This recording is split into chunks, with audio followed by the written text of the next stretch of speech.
하나님의 은혜가 함께 하시는 하루가 되시기를 바랍니다.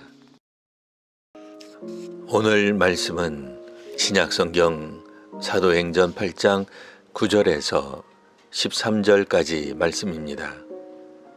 그 성에 시몬이라 하는 사람이 전부터 있어 마술을 행하여 사마리아 백성을 놀라게 하며 자칭 큰 자라 하니 낮은 사람부터 높은 사람까지 다 따르며 이르되 이 사람은 크다 일컫는 하나님의 능력이라 하더라.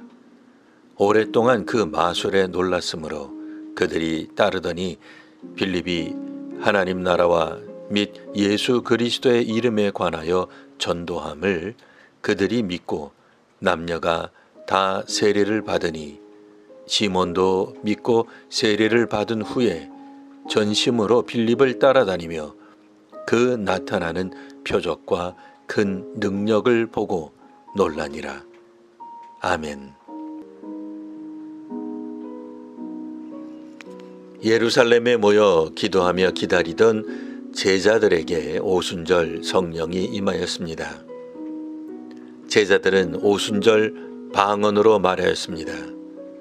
사도들을 통해 기사와 표적이 많이 나타났습니다. 그리고 제자들이 연합하여 사는 모습을 통해 예루살렘에는 제자가 많이 늘어났습니다. 그런데 예루살렘 초대교회 내부에 생긴 문제로 성령 공동체는 예기치 못한 위기에 직면하게 됩니다. 해외파에 속한 헬라파 유대인 과부들이 매일의 구제에 빠지는 일이 일어나면서 이제 문제가 생기게 됩니다.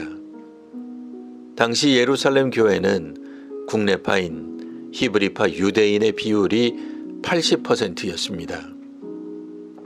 그러니 아무래도 다수인 히브리파 유대인들 중심으로 교회 구제 사역이 운영되었던 것으로 보입니다. 이로 인해 헬라파 유대인들에게 원망이 생기게 됩니다. 사도들은 이 문제를 해결하기 위해 7사람을 택하게 합니다. 그리고 택함받은 7사람 모두 해외 배경을 지닌 헬라파 유대인이었습니다. 그렇게 교회는 문제를 해결하였고 잘 지냈으나 스데반이 순교하는 일이 생기게 됩니다. 스데반의 순교 이후 예루살렘 교회는 박해를 받아 대부분 흩어지게 됩니다. 오늘 본문에는 박해 이후 예루살렘을 떠난 빌립이 사마리아 성에서 복음을 전한 이야기가 나옵니다.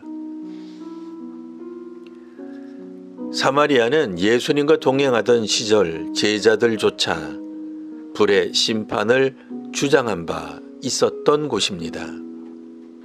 당시 제자들은 예수님께 직접 배웠으나 사마리아에 대해서는 아주 부정적인 생각을 가지고 있었습니다.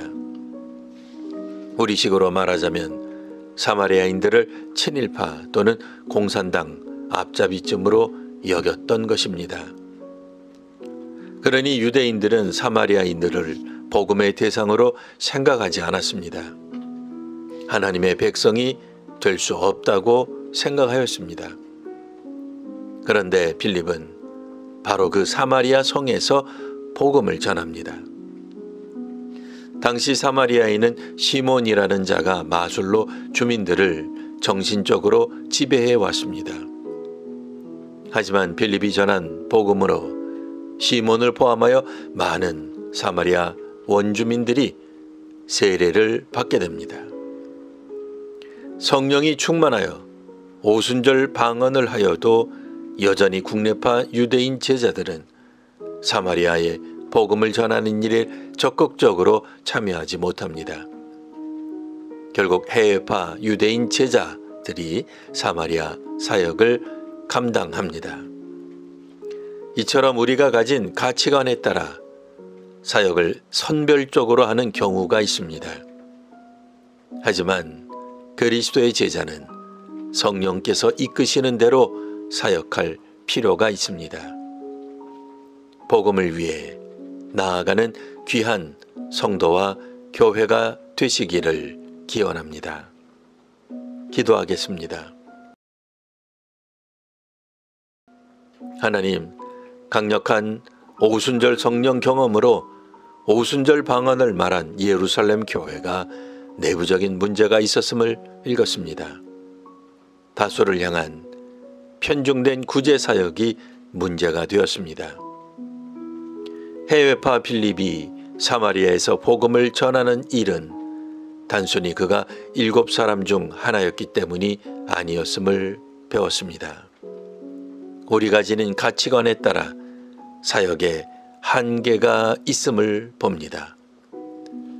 자신을 겸허히 볼 수 있도록 저희에게 긍휼을 베풀어 주옵소서. 이제 성령께서 역사하시는 대로 편견 없이 하나님 나라 복음을 전하는 성도와 교회가 되게 하옵소서. 예수님 이름으로 기도합니다. 아멘.